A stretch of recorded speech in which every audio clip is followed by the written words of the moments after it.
When the Chicago Bears hired the hotshot offensive coordinator Ben Johnson as the head coach this past offseason, there were some high hopes for what he'd do with last year's first overall pick Caleb Williams, paired with this talented and highly drafted receiving corps. Yet while there have been more highs and lows from the past game, Johnson has installed the ground attack that was the basis of his success in Detroit previously, and that ball control style this has allowed them to play has been the key element to winning 10 of the last 12 games, following an 0-2 start to the year. Since their Week 5 bye, they've never finished with less than 96 rushing yards in a game, and they've averaged 172 over that stretch, while now ranking behind only the Rams in rushing success rate for the season at 46.5%. Let's break down what has made them this effective. So what we'll do here is show a handful of plays since Chicago's bye week before really diving into these past 3 games, different ways they've stressed their opponents with the run game, and we'll mix in a handful of plays that has opened up off-play action. Let's start with this 19-yard run by DeAndre Swift coming out of the Week 5 bye and getting a wrench against Washington after that 2024 season went down into turmoil against them on the infamous Hail Mary. They quick snapped the ball getting out of the huddle and sort of catch the Commanders on the wrong foot as they come out in 11 personnel with a tight end to the left and 2 wide receivers to the right in this condensed set who are going to crack back on his D end and the place at linebacker along the right tackle Donnell Wright to pull all the way out to the corner and lead the way on this weak side toss, with Swift bending out to the sideline and ripping off a nice gain. Again, a bit of commotion before the snap with them getting out this quickly. You're gonna see the nickel and this outside corner trying to funnel the ball back inside. So Wright ends up getting a 2-for-1 with these two guys. Swift cuts up behind him and only gets pushed out of bounds after a big chunk. Next is a 24-yarder by rookie Kyle Monangai at the end of a win over the Saints the next week, who they just kept grinding away against. Nothing fancy, just a 2x2 initially here, with 2 tight ends to the left and a wide receiver stack at the bottom. They just motioned this outer tight end across, and the Bears run inside zone behind him, which the back ends up untouched for a good 20 yards on this one. He's kind of off the screen right now, but with the motion you're going to see 96 here ending up on the outside, stepping in from the stack that he had here. But with how wide his alignment is, there's plenty of room inside here, while Wright shows that strong inside hand to get the 6 technique pushed to his outside hip. The right guard in the center are going to combo up from this 2 technique as it ends up being to the Mike backer. And Monanga can get rolling downhill to really put a stamp on this one, as it's the backside safety who's going to have to make the tackle here on the shoestring. He absolutely gashed the Bengals for 283 yards on the ground a couple of weeks later, with Swift sidelined and the rookie Monangai having his breakout performance. I could go to a myriad of 8 and 11 yard runs, but let's look at this 39 yarder he was able to rip off in the 4th quarter, where they actually come out in the spread formation out of shotgun. You can have 2x2 with the tight end detached all the way to the left sideline at the top. And they do something small here at the bottom by having the slot at the line of scrimmage, which allows them to motion Olamide Zaccheaus inside from the sideline. And once again run that toss to the weak side. And once again run this crack toss to the weak side. Yet again you have Wright pulling all the way out to the corner, which obviously is a mismatch. And the rookie shows a little more juice than I might have thought he had, as he crosses over the safety and it cuts all the way across the grain for a huge gain. Finally getting dragged down here. As you can see here, the Bengals expectedly have that free technique aligned towards the tight end side, even though he's all the way detached out here. But you have all this space right in between the hashes to attack the edge towards the right. Kind of a counter style run anyway, because the defense expects a cross handoff. And as Zaccheaus once again motions inside to set this up, obviously a luxury to have a center that can reach block a 2-eye technique, which they paid up for by signing Drew Dalman this offseason. Another signing you made at right guard can climb up to the backer, and because you cracked back inside here, you end up with all this traffic, allowing yourself to hit out wide. And Monanga's gonna do the rest, turning this into an explosive with great running, working across the field, and finally getting run down after a huge play. Let's get a little more sophisticated with this one, the week after against the Giants, where Chicago is in 12 personnel with 2 tight ends at the bottom of the screen in this tight bunch. A formation you'll see quite a bit still.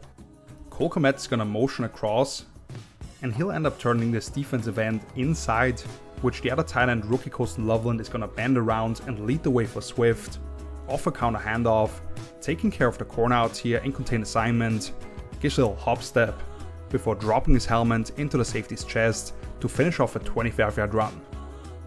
So typically at this the end, number 93 expects this tight end coming across to kick him out, and he's gonna try to squeeze down this extra gap offenses are trying to create. But as a result, number 85 Komet is able to bring his base around in order to seal him inside. Everyone else here is basically blocking down with a little combo block up the middle, partially even waiting for his linebackers to react.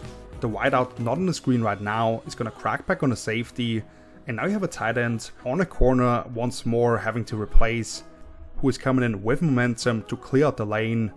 Just a beautiful design, and Swift finishes strong after going untouched for this long.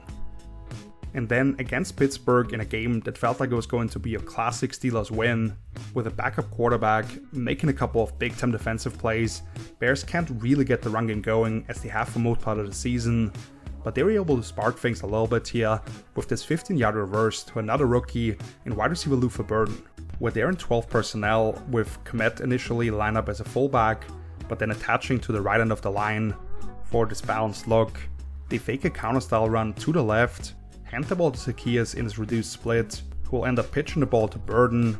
Great job of sealing TJ Watt inside here by Loveland. Caleb Smalley doesn't take a big hit as he races out in front, but enough for a nice gain to set up the second touchdown and put them back in control of the game.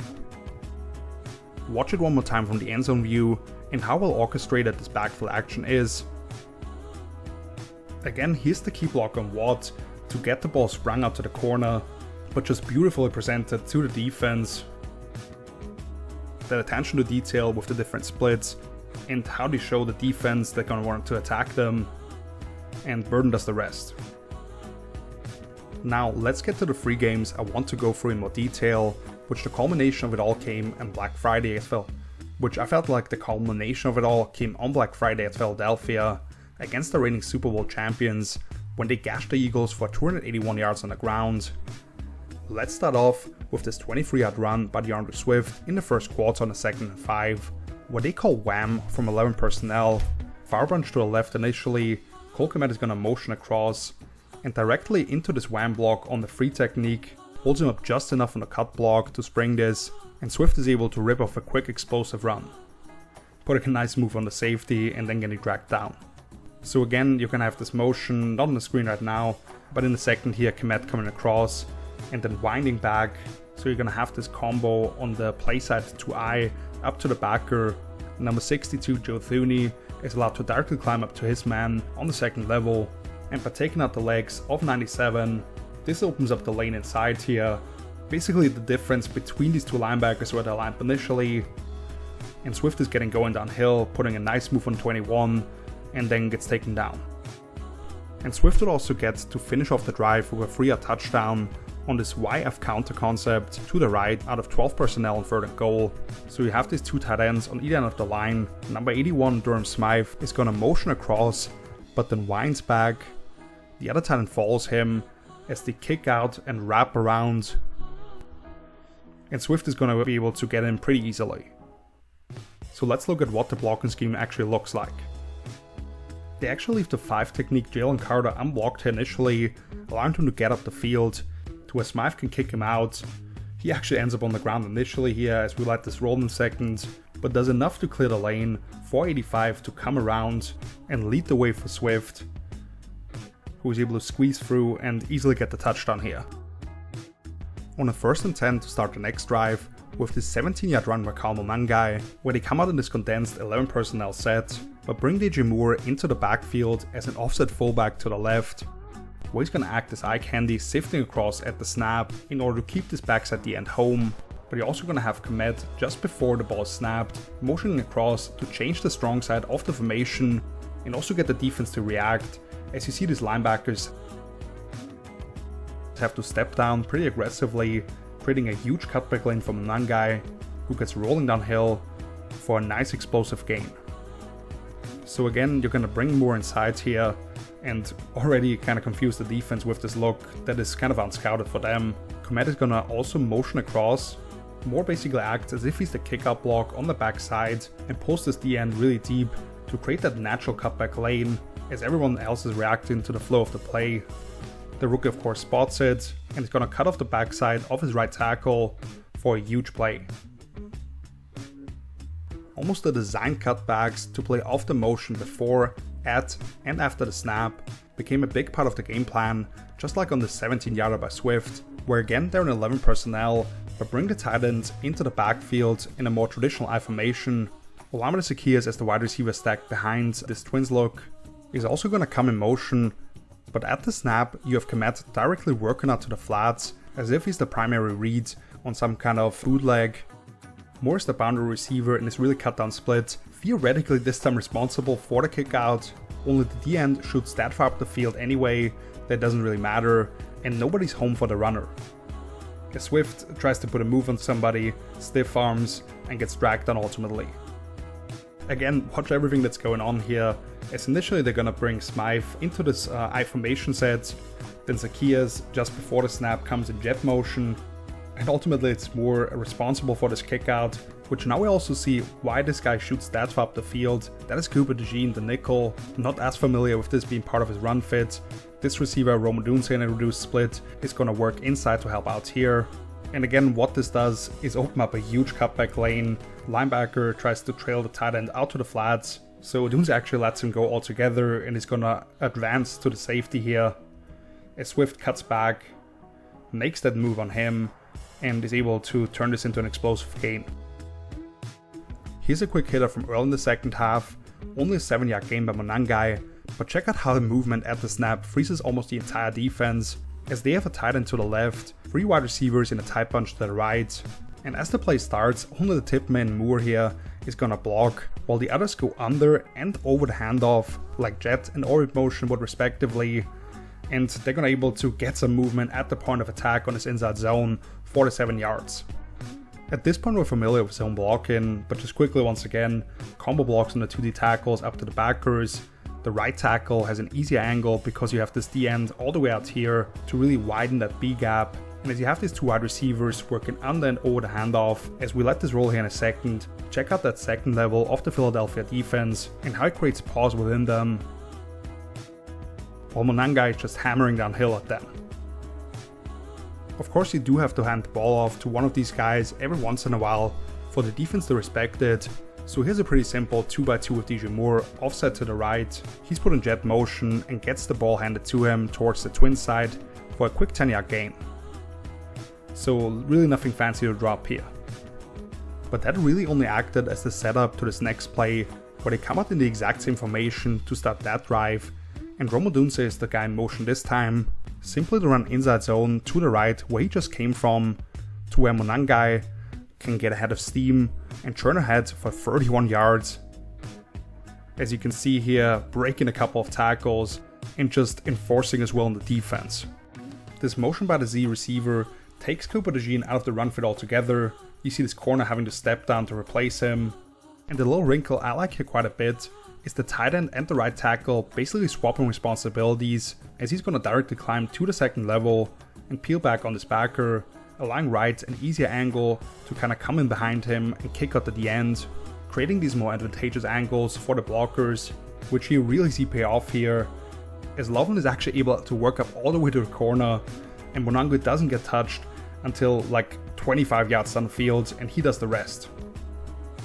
And he also gets to punch in a touchdown to end that drive from 4 yards out, where they come out in 13 personnel and run inside zone to the weak side. The defense completely overplays it for a wide open cutback lane, as the backside backer is forced to scrape over the top. One more time the flow of the play, now to our right from the defense's perspective. Watch what this does to number 17, Nakobe Dean, as he's forced to scrape over the top of the action and opens up this huge cutback lane as Wright kind of pins him inside, spins off it, but it's already too late.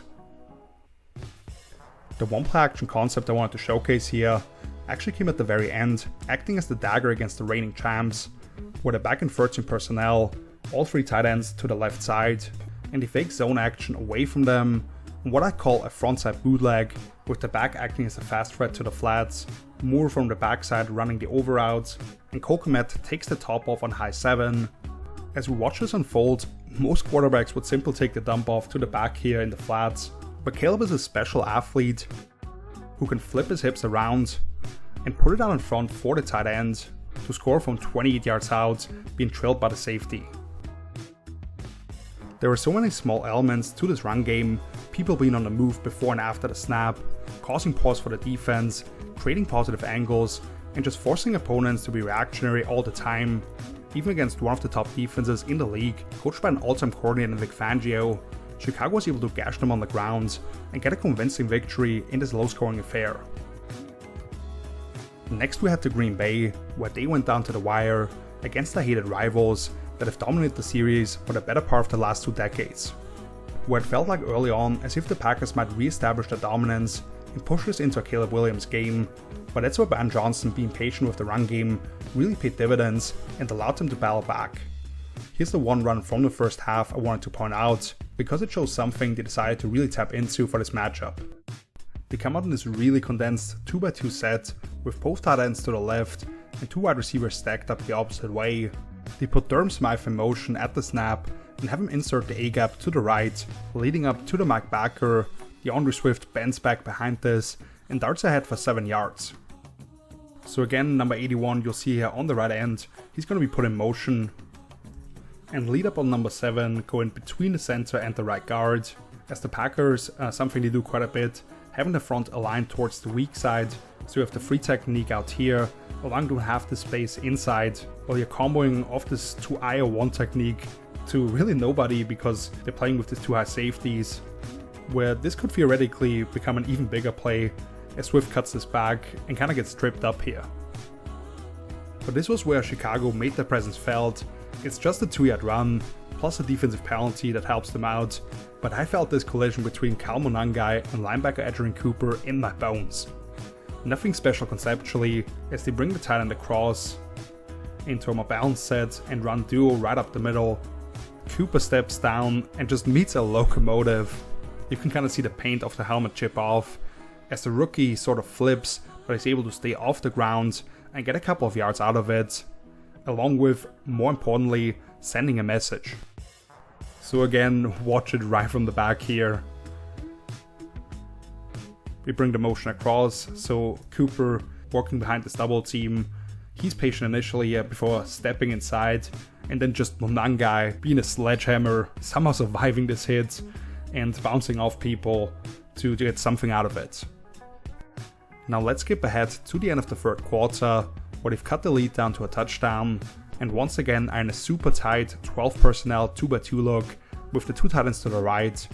And now Zacchaeus being brought across to inside the strong set C gap, right between those 2 guys, for Kyle Monangai with everybody else blocking down, and he plows ahead over the safety for back-to-back 9-yard runs. So again, the setup is pretty simple, but you have to get the timing right, as the motion starts here, and you want this crease to develop just enough for Zacchaeus to insert through here, up to the safety, while you've got a couple of combination blocks inside. And Monangai of course finishes strong here, running over the safety for a nice chunk. Changing sides for the final 15 minutes now, Swift soon after hits 7 yards on back-to-back plays himself, first up the middle, and then this change up to the more methodical setups by Chicago, where they instead quick snap this out of a 2x2 from 11 personnel and run this weak side toss to the twin side, where you've got these 2 wide receivers cracking back on the D end and this plays a backer. So the exact same design as we saw in the very first play that I showcased, and another one later on. Nice job of sort of being a step ahead of the defense here, even though they react quite nicely. But then I would love to see a little bit more of a violent finish from the back here as well. You already know what this looks like, as you have number 14 cracking back on the D end. Number 2 is responsible for 56. Wright is going to pull out to the corner, seal his man inside for Swift. And again, at the sideline, if he puts his head down here, he's probably gaining a couple of extra yards.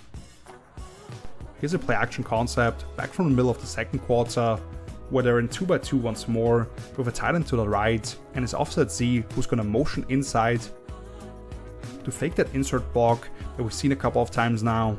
and he becomes the vertical threat on the deep corner route. The tight end is going to peel off late into the flats. No idea what's kind of happening on the backside with DJ Moore, while you have Burden on the intermediate crosser as part of a free ball concept. And he's going to end up coming wide open as you have the corner reacting down to the flats, the safety having to stay deep with Zacchaeus, and then Caleb hits Burden at the sideline. They have a similar one to Komet later on, but here's a true layup at the goal line where Chicago has 0 wide receivers on the field. One of 3 tight ends is to the right, along with Theo Benedict as a 6th offensive lineman, who they'll put in motion as if he's the lead blocker on this play. The camera is even zoomed out to where we don't see Komet working towards the back pylon to the right. Smythe is also wide open, working the backline of the end zone, but then also Loveland sneaking across in the shallow, and there's nobody home for him, scoring an easy touchdown on 3rd and goal, which ties up the game at 21-all. Unfortunately, after the Packers answered with a touchdown drive of their own, Caleb Williams doesn't quite put enough air under a corner route into the end zone that might have tied things up. Or it sounds like Ben Johnson was actually about to go for 2 there, and maybe pull off the comeback then and there, and he gets picked off on a 4th and 1. But this was an awesome NFC North battle, and with the rematch in Chicago coming up on Saturday night, I'm hyped to see if they can get their revenge. And finally, let's look at this past Sunday against the Browns in frigid temperatures at Soldier Field. First up, second drive of the day, Chicago comes out in 12 personnel. With a tight bunch to the left, Colston Loveland motions across as the offset receiver initially to create that balanced look. And they also follow him with Komet on the other end of the line, who will end up leading the way as they snap the ball right as he crosses the ball, trying to attack the edge with DeAndre Swift on his outside zone call to the strong side, and they rip off a pretty easy 10-yard gain. As we watch Cleveland here, they don't respond much to the motion other than bumping the second level defenders over a little bit. So this almost creates a +2 to the play side. It's not truly outside zone because these 4 guys can mostly just block down and climb here to the second level, but the intent is to get out to the corner, really stress the defense that way and potentially cut this back, which they're able to do. Swift cuts off number 85, Cole Kmet, on the edge. Number 30 on the defensive side is forced to scrape over the top here, and now it's just up to Swift meeting the safety, stepping down from depth. Before one completion later, he's able to punch in a touchdown from 6 yards away on 1st and goal. They come out in a full house backfield with tight ends to either side of the quarterback and a back behind him, while running what I'd label split zone to the right, as the entire O-line is blocking that way, but you have the first tight end leaking out into the flats and the other one sifting across for the backs at the end. But again, you'll see in a second, number 30 gets caught with his nose inside, allowing Swift to bounce around the combo action at the point of attack for an easy score. Once more as we look at the setup here, it's zone blocking all the way for the O-line, Loveland sneaking out into the flats, and then Cole Kmet taking care of this backside cutoff. And again, the second level is just caught in a bad position, trying to react to what is happening here, not actually really stepping with the blocking angles of the O-line, but rather just kind of freezing in place and having to buzz down a little bit, which does just enough for Swift to find this lane and get out to the corner for the touchdown. We're all in the second quarter, already up 14-0, the Bears send out the 13 personnel set, but what they'll do here is have one of these tight ends offset to the left, another lineup as the fullback in I formation, and the third one is the de facto boundary receiver in a reduced split.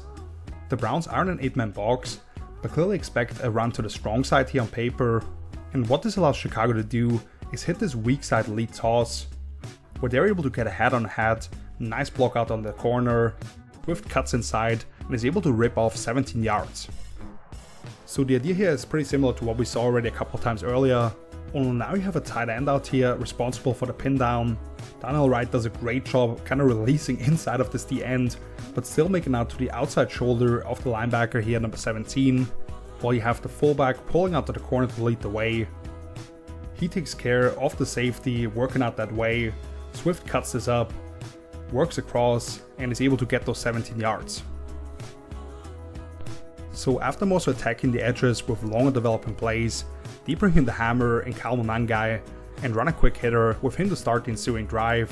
Now in 11 personnel, stack to the left initially and sort of just shift sides with this one, before running trap towards the strong side, where they bury the free technique and get the rookie barreling downhill for 9 yards right up the gut. Watch it from the end zone angle, as once again you have Luther Burden in motion across. But it's all about the action inside, as you trap in the free technique with the right guards, and everybody else is basically just blocking down, while 62 can directly work up to the backer. And after coming across for the handoff, it's just straight downhill from a non-guy, who gets wrapped up and gang tackled for 9 yards. They get Swift back onto the field for another toss from 12 personnel this time, but instead of using the actual tight end now for better angles on paper, they kinda do so by creating pause on the second level for the Browns D. As Cole Kmet comes in motion just before the snap, and he's gonna leak out into the flats, while trying to capture the edge the opposite way, and we'll watch in a second with the blocking angles how this actually affects those guys on the second level. So again, motion as the play is happening, they snap the ball just as Kmet is at the ball once more, and this is not an easy block, but you have Zacchaeus out there who's in just for those duties. He's gonna pin number 91, this almost a 9 technique inside. Daniel Wright once again flying out to capture the outside shoulder of this down safety, and everyone else either trying to do the same to those backers or reach blocking the D tackles. Zacchaeus does a nice job getting enough of a piece of him. Wright just flying out there and taking care of the safety. Smythe coming in behind it and taking out the corner. Swift decides to bounce this out to the sideline once more and ultimately gets dragged down after a big chunk. And I'll give Swift credit here, because I've been pretty critical of him in the past, largely based on my high expectations for him coming out of Georgia 5 years and a couple of teams ago by now, but he's created more individually beyond what's blocked this season than he's done for most of his pro career, as he's gonna score a touchdown here from 17 yards out to end the third quarter, almost the exact same look as on the first carry I showcased from this game, where now they already are in an A set, balanced with tight ends to eat out of the line. They bring Smythe across to lead the way on this outside zone looking play to the strong side. Cleveland does a better job of not overplaying this and leveraging the ball, being ready for Swift, deciding to cut this either way, but he's able to make the first man miss and then pull his feet out of the grasp of a couple of would-be tacklers trying to drag him down to go all the way here.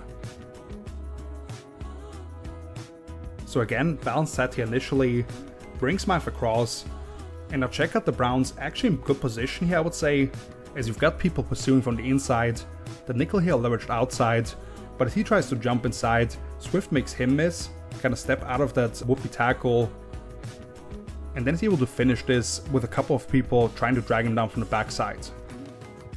And now let's show some love to Caleb Williams and look at a few plays of play action.